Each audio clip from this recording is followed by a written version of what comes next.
Voy a pedir que abran su Biblia, por favor, en Primera de Juan. Primera de Juan, capítulo 4. Estuvimos ahí el domingo pasado. Primera de Juan, el domingo pasado vimos el capítulo 3. Ahora vamos a ver el capítulo 4. ¿Sí? Ahora, el porqué de este video, el porqué de este mensaje. Porque quiero que podamos entender más claramente la naturaleza de Dios, ¿sí? El amor de Dios, ¿verdad? Lo que Él hizo por cada uno de nosotros. Esta mañana hacía la pregunta, ¿qué significa, verdad, que Dios es amor? Usted sabe, usted comprende el por qué el Señor Jesús murió en aquella cruz. La escritura que les recordaba esta mañana era Juan 3:16, ¿verdad? La escritura que muchísima gente, aún no cristianos, no creyentes, la dice, ¿verdad? Porque de tal manera, dice, de tal manera amó Dios al mundo, dice que dio a su Hijo unigénito para que todo aquel que en Él cree no se pierda, mas tenga vida eterna. ¿Bien? La naturaleza de Dios es amor, pero ¿cuánto comprendemos de ese amor? Y ese es el punto que quiero destacar hoy. La naturaleza de Dios es amor. Las escrituras que vamos a estar viendo, repito, Primera de Juan, capítulo 4, vamos a leer del versículo 7 al 21. Primera de Juan 4, 7 al 21. Si estamos listos, vamos a iniciar. Primera de Juan 4, 7, 21. ¿Lo tenemos? Dice 1 Juan 4, 7, dice, amados, amémonos unos a otros, porque el amor es de Dios, y todo el que ama es nacido de Dios y conoce a Dios. El que no ama no conoce a Dios, porque Dios es amor. En esto se manifestó el amor de Dios en nosotros, en que Dios, dice, ha enviado a su Hijo unigénito al mundo para que vivamos por medio de Él. En esto consiste el amor. No en que nosotros hayamos amado a Dios, sino en que Él nos amó a nosotros y envió a su Hijo como propiciación por nuestros pecados. Amados, si Dios así nos amó, también nosotros debemos amarnos unos a otros. A Dios nadie le ha visto jamás. Si nos amamos unos a otros, Dios permanece en nosotros y su amor se perfecciona en nosotros. En esto sabemos que permanecemos en Él y Él en nosotros, en que nos ha dado de su Santo Espíritu. Y nosotros hemos visto y damos testimonio de que el Padre envió al Hijo para ser el Salvador del mundo. Todo aquel que confiesa que Jesús es el Hijo de Dios, Dios permanece en Él y Él en Dios. Y nosotros hemos llegado a conocer y hemos creído el amor que Dios tiene para nosotros. Dios es amor y el que permanece en amor permanece en Dios y Dios permanece en Él. En esto se perfecciona el amor en nosotros, para que tengamos confianza en el día del juicio, pues como Él es, así somos también nosotros en este mundo. En el amor no hay temor, ¿sí? En el amor no hay temor, sino que el perfecto amor echa fuera el temor, porque el temor involucra castigo, y el que teme no es hecho perfecto en el amor. Nosotros amamos porque Él nos amó primero. Y creo que estos dos últimos versículos son el resumen de lo que Juan está hablando. El 20 dice, si alguno dice, yo amo a Dios y aborrece a su hermano, es un mentiroso. Porque el que no ama a su hermano, a quien ha visto, no puede amar a Dios a quien no ha visto. Y el 21 termina, y este mandamiento tenemos de Él, que el que ama a Dios, ame también a su hermano. El aspecto del nuevo nacimiento en que quiero enfocar el día de hoy es el hecho de que el nuevo nacimiento crea una relación entre el amor de Dios por nosotros y nuestro amor por los demás o hacia los demás. Si alguien alguna vez preguntara, ¿cómo el hecho de que Dios nos ame termina produciendo amor en nosotros por los demás? La respuesta es muy sencilla y espero que al final de este tema que quiero desarrollar lo podamos comprender más claramente. ¿Cómo el hecho de que Dios nos ame termina produciendo amor en nosotros por los demás? Repito, la respuesta es muy simple. El nuevo nacimiento, el nacer de nuevo en Cristo, crea precisamente esa relación. ¿Por qué? Porque el nuevo nacimiento es la acción misma del Espíritu Santo, del Espíritu de Cristo mismo, conectando nuestros corazones muertos, nuestros corazones egoístas, con el corazón amante del Dios viviente, ¿verdad? De modo que la vida de Dios se vuelve nuestra vida y su amor se vuelve nuestro amor. Y mire, precisamente esta es la respuesta y se ve con claridad en estos versículos, varios de los que vimos aquí en 1 Juan 4, sobre todo los versículos del 7 al 12, ¿sí? Aún más, Juan muestra esta relación de dos maneras que él quiere enfatizar. Primero, Juan muestra que la naturaleza de Dios es amor, ¿sí? La naturaleza de Dios es amor. De modo que cuando nacemos de nuevo por medio de Él, compartimos esa naturaleza, ¿verdad? Segundo, Juan muestra que la manifestación de esa naturaleza, es el segundo punto, la manifestación de esa naturaleza fue el envío de su Hijo para que podamos tener vida eterna por medio de Él. Ese es el segundo punto. Pero vamos a ver una respuesta de Juan a la vez. Así que notemos cómo están conectadas, ¿verdad?, con el nuevo nacimiento. Primero, veamos cómo la naturaleza de Dios es amor. ¿Okay? Los versículos 7 y 8 en especial muestran que la naturaleza de Dios es amor. Y los tenemos aquí. 1 Juan 4, 7 y 8 dice: amados, dice Juan, amémonos unos a otros. ¿Por qué? Dice, porque el amor es de Dios. Y todo el que ama, dice, es nacido de Dios y conoce a Dios. 8. El que no ama no conoce a Dios. ¿Por qué? Porque Dios es amor. Fíjese que Juan hace dos declaraciones. Mantén este verso un momento. En el versículo 7 dice, el amor es de Dios, ¿verdad? Y al final, casi del versículo 8 dice, Dios es amor. Estas ideas no se contradicen. ¿Por qué? Porque cuando Juan dice que el amor es de Dios, él quiere decir que el amor es de Dios de la misma forma en que el calor proviene del fuego, ¿sí? O de la misma forma en que la luz proviene del fuego. En otras palabras, el amor pertenece a la naturaleza misma de Dios. El amor está incorporado a su naturaleza. Es parte de lo que significa ser Dios, ¿verdad? El sol da luz, ¿por qué? Porque es luz en sí misma, ¿verdad? Y el fuego da calor, ¿por qué? Porque es calor. Así que el propósito de Juan es decirnos que en el nuevo nacimiento, cuando nacemos de nuevo en Cristo, este aspecto de la naturaleza divina de Dios se vuelve parte de quienes somos. O sea que el nuevo nacimiento, el nacer de nuevo, es la comunicación de vida divina, y una parte a la vez indispensable de esa vida es amor, ¿verdad? La naturaleza de Dios es amor, y en el nuevo nacimiento esa naturaleza se vuelve parte de quienes somos, ¿sí? Vea por ejemplo el versículo 12, 1 Juan 4, 12 dice, a Dios nadie le ha visto jamás, ¿verdad?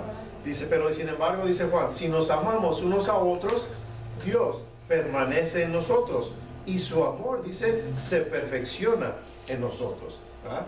Dice, su amor se perfecciona en nosotros.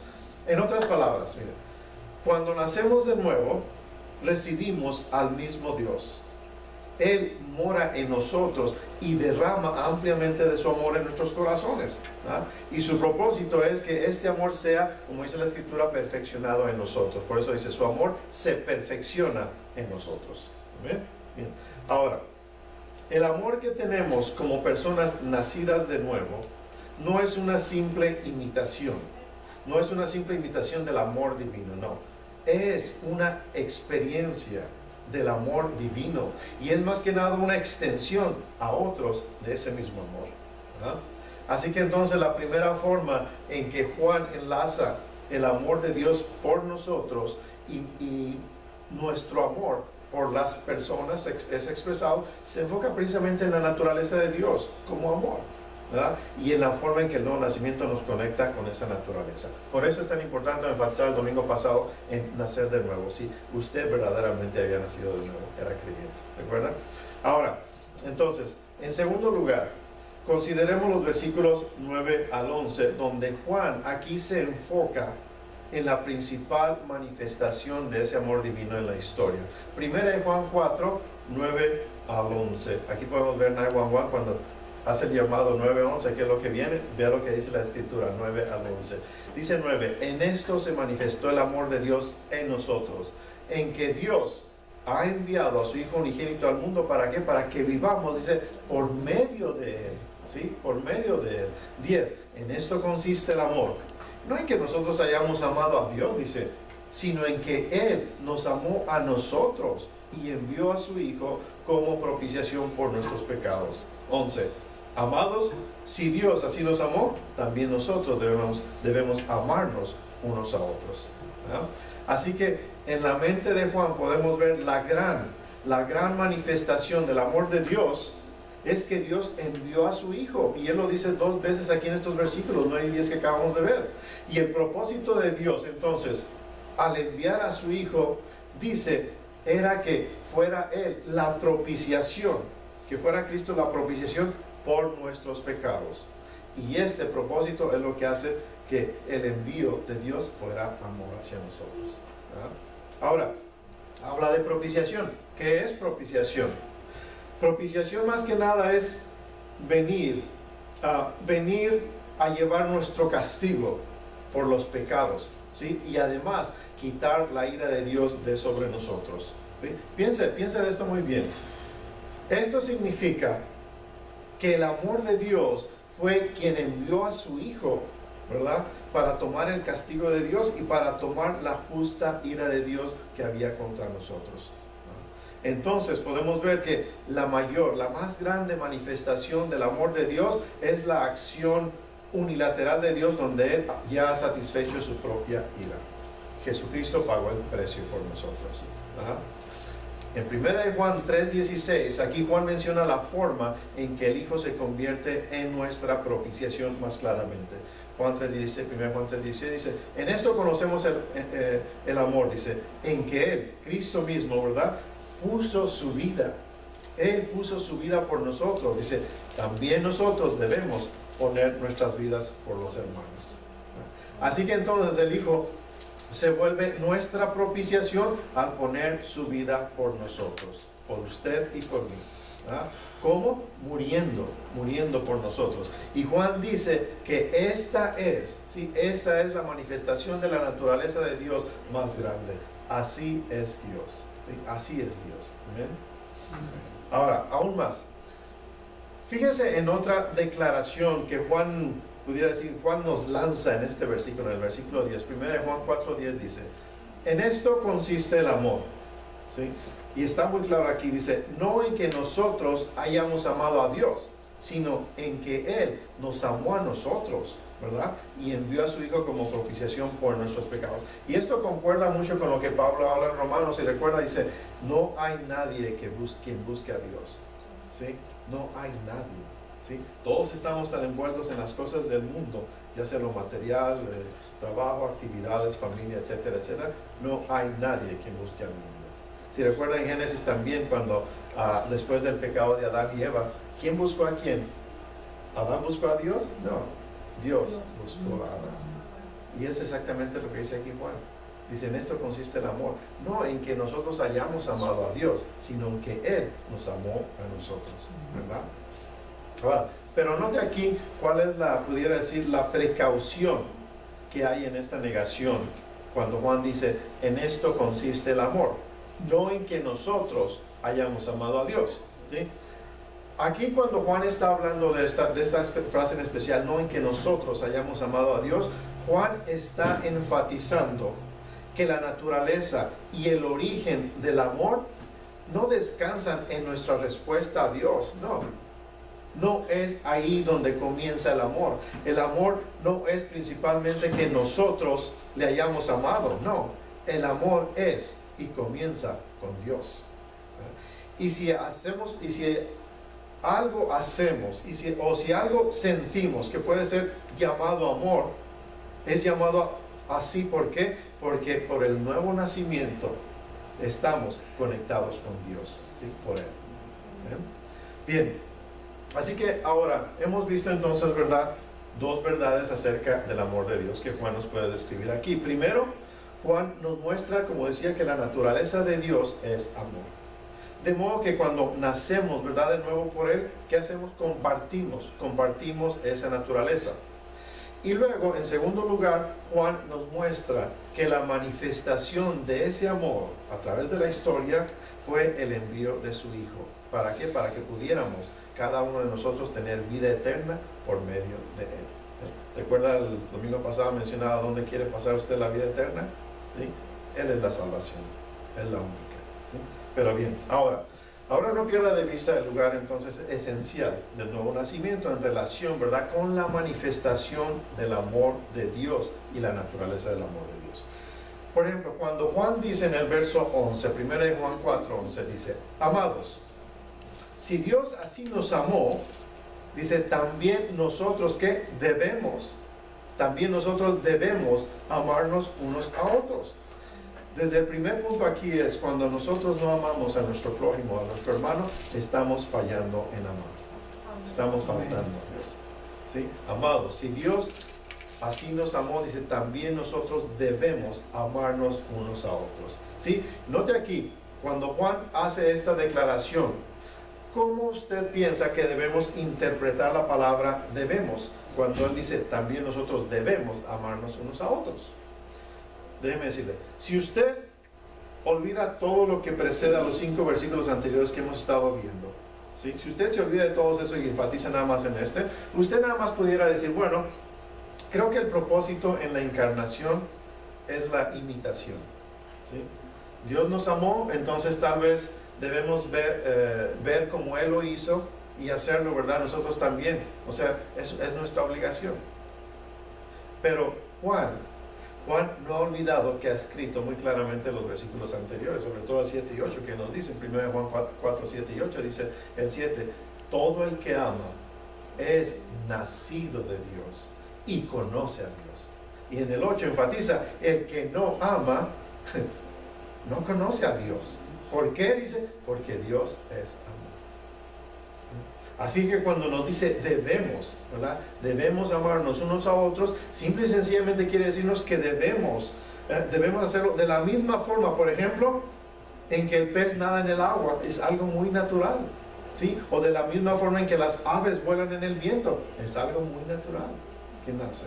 De la misma forma en que las criaturas vivientes respiran, ¿sí? En otras palabras, mire, las personas nacidas de nuevo, que clamamos haber nacido de nuevo en Cristo, debemos amar.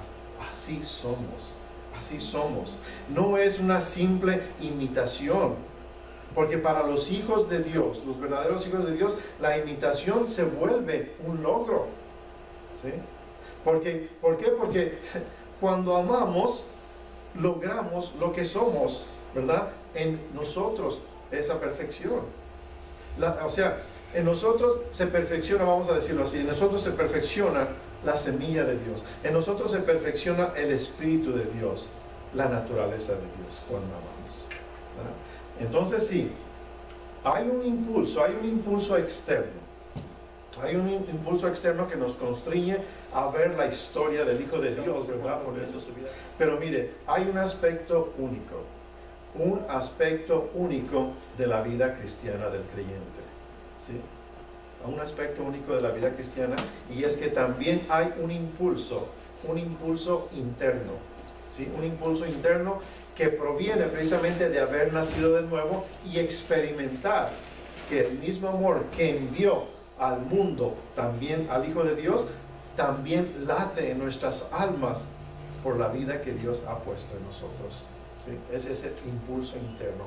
El nuevo nacimiento, entonces, nos capacita, ¿verdad? ¿Para qué? Para expresar la manifestación del amor de Dios en la historia como una realidad interna del Espíritu de Dios en nosotros. ¿Bien? Bien. Entonces, ya con esto, ¿verdad? Como base, así regreso a lo que afirmé o lo que mencionaba al comienzo. El aspecto, ¿verdad?, del nuevo nacimiento en que quiero enfocarme, como decía, es el hecho de que el nuevo nacimiento crea en nosotros una relación entre el amor de Dios por nosotros y nuestro amor por los demás o hacia los demás, ¿verdad?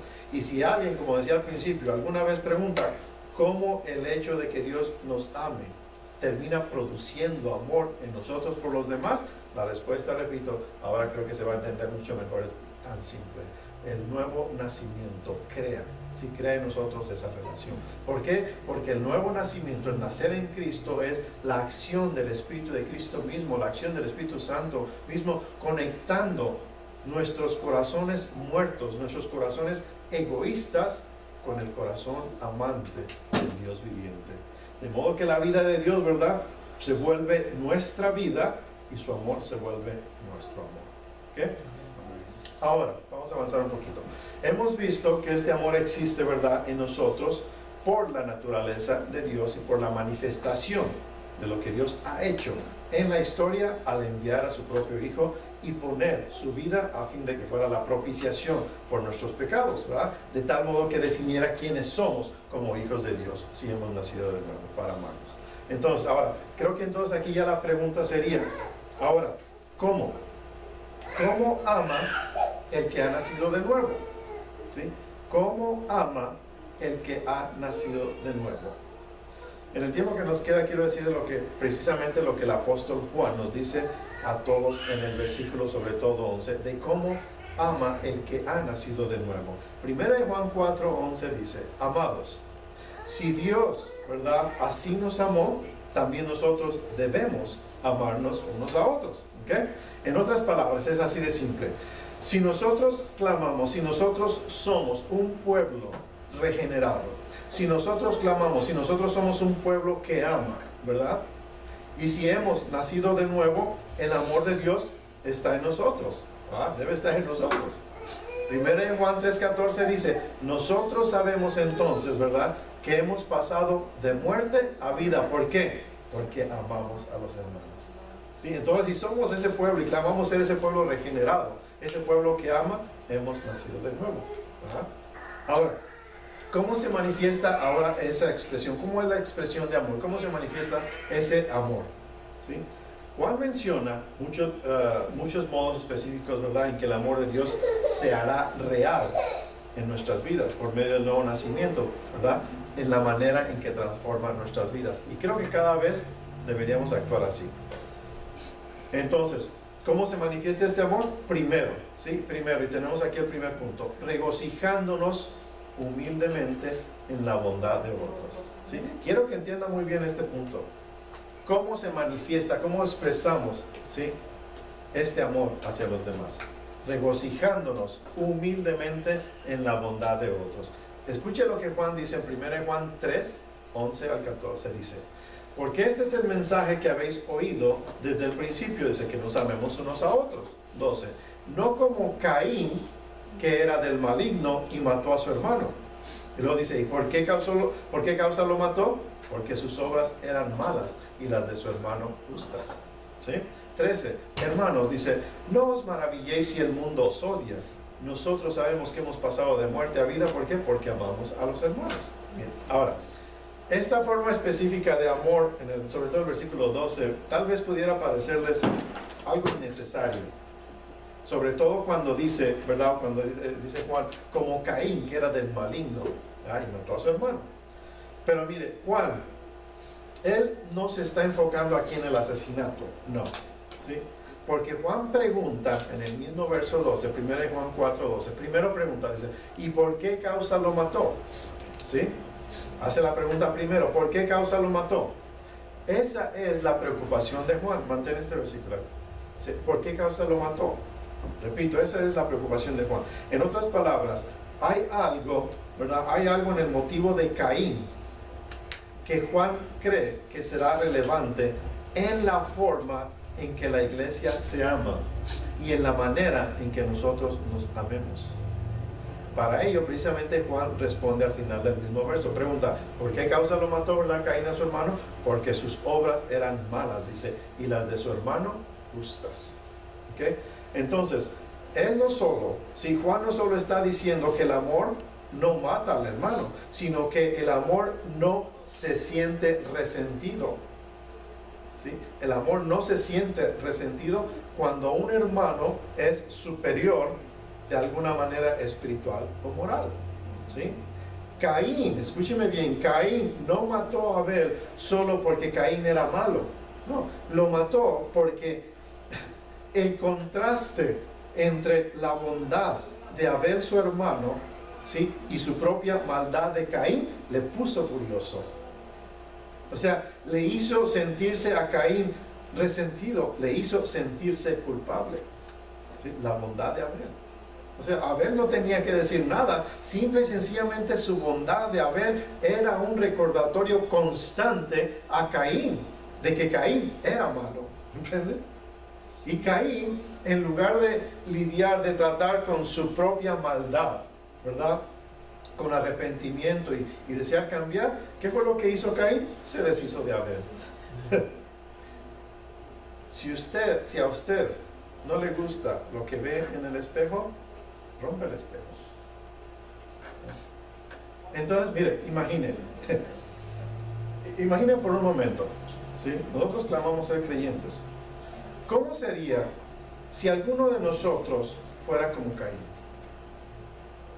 Significaría entonces que en cualquier momento alguna debilidad o algún mal hábito en nuestras vidas es expuesto por el contraste con la bondad de cualquiera otra de las personas. Y en lugar de nosotros tratar con la debilidad o ese mal hábito, nos alejamos de aquellos que con sus vidas nos hacen sentir, vamos a decir, defectuosos. ¿Sí? No los matamos, no los matamos, simplemente los evitamos. ¿Sí? O peor, ¿sí? Peor aún, buscamos formas de criticarlos, de atacarlos, a fin de vamos a decir, neutralizar la parte de sus vidas que nos hace sentir convictos. ¿Sí? La bondad de los demás nos obra esa convicción cuando estamos mal. Lógicamente, la mejor manera de anular, ¿verdad?, la bondad de otra persona es exaltando o criticando sus debilidades. ¿Verdad? Y así, ¿verdad?, nos protegemos de cualquier bien que pueda tener o que nosotros debiéramos tener. ¿Verdad? Pero, escúcheme bien. El mensaje de Juan es, el amor no actúa así, no. El amor se alegra cuando nuestros hermanos, cuando nuestro prójimo, ¿verdad?, progresa en los buenos hábitos. Cuando él progresa en las buenas actitudes, en el buen comportamiento, el amor que hace el amor se regocija en este crecimiento de los demás. Y si sucediera que el crecimiento de otros fuera tal vez más rápidamente que el nuestro, entonces el amor es humilde y se regocija con todos aquellos que se regocijan. ¿Comprende? Por tanto, entonces, esta es la lección que debemos recibir. ¿Sí? Donde quiera que usted vea algún crecimiento, donde quiera que usted vea alguna virtud, donde quiera que usted vea alguna disciplina espiritual, algún buen hábito o buena actitud, regocíjese y dé gracias por ello. Hónrelo. No lo resienta, no sea como Caín. Responda diferente a Caín y sobre todo sea inspirado por la bondad de otras personas. ¿Sí? ¿Por qué? Porque el amor es humilde. El amor es humilde, el amor que se deleita en el bien de las personas. El amor no protege, y escúcheme bien, el amor no protege las fallas de los demás, no. Sino todo lo contrario, da un paso para ayudarles a cambiar. ¿No cree usted? Sería una hermosa comunión, o hay una hermosa comunión donde todos, ¿verdad?, se regocijan en las fuerzas de los demás y nadie se resiente. ¿No lo cree? Así se ve el amor de Dios cuando el nuevo nacimiento da vida en el pueblo de Dios. ¿Sí? Es el primero. Ahora, la siguiente forma en que el amor de Dios se hará real en nuestras vidas por medio del nuevo nacimiento, ¿verdad?, transformando nuestras vidas, es, segundo punto, satisfaciendo. ¿Sí? Satisfaciendo las necesidades de otros, incluso a un gran costo. ¿Sí? A un gran costo. Esta segunda forma específica en que Juan dice que el amor de Dios se hace real, ¿verdad?, en nuestras vidas por medio del nuevo nacimiento, se encuentra precisamente en las escrituras de 1 Juan 3, 16 al 18. Escucha lo que Juan nos dice. 1 Juan 3, 16 al 18. Dice 16. En esto conocemos el amor, en que Él, Cristo, ¿verdad?, puso su vida por nosotros, también dice, nosotros debemos poner nuestras vidas por los hermanos. Pero el que tiene, dice, bienes de este mundo y ve a su hermano en necesidad y cierra su corazón contra él, Juan hace una pregunta, ¿cómo? Dice, ¿cómo puede morar el amor de Dios en él? Dice, hijos, no amemos de palabra ni de lengua, sino de hecho y en verdad. Aquí Juan dice, creo yo, 3 verdades acerca del amor, y cada una es más específica que la anterior. Primero dice que el amor, ¿verdad?, obra prácticamente para las personas. ¿Sí? Es un amor práctico. Versículo 18 dice, 1 Juan 3:18 dice, hijos, no amemos de palabra ni de lengua, sino de hecho y en verdad. Aquí Juan no quiere decir que hablar no sea una manera importante de amar a las personas, no. Pero, no me recuerde, la lengua está llena tanto de potencial para amar como para odiar. ¿Sí? Santiago la describe muy bien, un día vamos a estudiar Santiago. No, aquí Juan, él quiso decir que donde hagan falta obras de ayuda práctica, ¿verdad?, hacia los demás, no hay lugar para las pláticas. Hagan obras prácticas los unos por los otros. A veces es mucho bla, bla, bla, bla, bla y poca acción. ¿Sí? Cuando no tenemos que, nuestras acciones van a hablar por nosotros mismos. ¿Verdad? Y entonces, ¿verdad? Juan nos dice algo acerca de cuán seriamente, aún más, debiéramos entender esta verdad. En 1 Juan 3:16 él enfatiza, dice, también nosotros debemos poner nuestras vidas por los hermanos. ¿Sí? Mire, Jesús nos amó, ¿cómo? Poniendo su vida por nosotros. ¿Verdad? Cuando nacemos de nuevo, precisamente este amor se vuelve nuestro amor, como decía. O sea, en la persona que ha nacido de nuevo hay un impulso a morir el ego, hay un impulso a morir la vanidad. ¿Para qué? Para que otros puedan vivir. ¿Verdad? La presencia de Cristo es la presencia que ha nacido de nuevo. Y es la presencia del corazón de un siervo, ¿verdad?, de un espíritu sacrificado. Es más que nada la disposición a descender mientras otros crecen. ¿Sí? Lo podemos ver en el ejemplo de Cristo. ¿Sí? La crucifixión para los romanos, los soldados romanos, era la peor humillación. ¿Sí? Y Él la llevó. Él descendió para que nosotros creciéramos. ¿Sí? ¿Por qué? Porque el amor no quiere prosperar a expensas de otros. No. El amor quiere que las personas prosperen, y si nos cuesta la vida, está bien, Jesús cuidará de nosotros. Yo así lo creo, 100%. Así que Juan, ¿verdad?, en primer lugar nos dice que el amor es práctico, ¿verdad?, y hace bien por los demás. Y en segundo lugar, que nosotros haremos bien aunque nos cueste muchísimo. Recuerde, a Jesús le costó su vida. ¿Sí? Siempre recordemos esto. Él puso su vida por nosotros. También nosotros, ¿verdad?, debemos poner nuestra vida por los hermanos. ¿Sí? Y en tercer lugar, Juan dice que este amor implicaría sacrificios. Sacrificios muy prácticos de bienes que tal vez la gente necesita. En el versículo 17 Juan dice, 1 Juan 3:17, pero el que tiene bienes de este mundo y ve a su hermano en necesidad, dice, y cierra su corazón contra él, Juan otra vez pregunta ¿cómo? Dice, ¿cómo puede morar el amor de Dios en él? ¿Sí? Mire, Juan tiene en mente que nos pongamos nuestras vidas por los demás, ¿verdad?, al compartir lo que tenemos. ¿Por qué? Porque el amor no piensa posesivamente, no es egoísta. El amor sabe que todo pertenece a Dios. ¿Sí? Solo somos nosotros, recuerde bien esto, solo somos nosotros administradores de sus posesiones. Todo lo que tenemos está a su disposición. Dios es amor. Y cuando hemos nacido de nuevo, su amor se vuelve el nuestro, ¿verdad? Y ahora su amor, ¿qué es lo que hace? Gobierna sus posesiones en nuestras manos. Por tanto, ¿verdad? Entonces, seamos primeramente personas prácticas que aman en obras y no solo en palabras. ¿Verdad? Seamos luego personas sacrificadas que se niegan a sí mismos por amor de otros y ponen sus vidas de la misma forma en que Jesús puso su vida hasta la muerte. Y luego, seamos personas espléndidas, generosas, ¿sí? Generosas con todo lo que tenemos, teniendo este entendimiento que todo pertenece a Dios y que nosotros pertenecemos a Dios, somos sus hijos, ¿verdad? tenemos su naturaleza y Él es amor. Así que, en resumen le digo, veamos una nueva forma, fresca, en que el amor de Dios se manifestó al enviar a su Hijo. Y veamos el amor en su Hijo, quien puso su vida para mostrarnos cómo es el amor del Padre. Pero por sobre todo, oremos fervientemente para que el nuevo nacimiento, ¿verdad?, sea confirmado en cada uno de nosotros, a medida que crea, como decía al principio, una conexión entre el amor de Dios por nosotros y nuestro amor por los demás, ¿verdad? Y la última escritura es 1 Juan 4:7, que nos dice: amados, amémonos unos a otros. ¿Por qué dice? Porque el amor es de Dios, y todo, recuerda bien claro, todo el que ama es nacido de Dios y conoce a Dios. ¿Ven?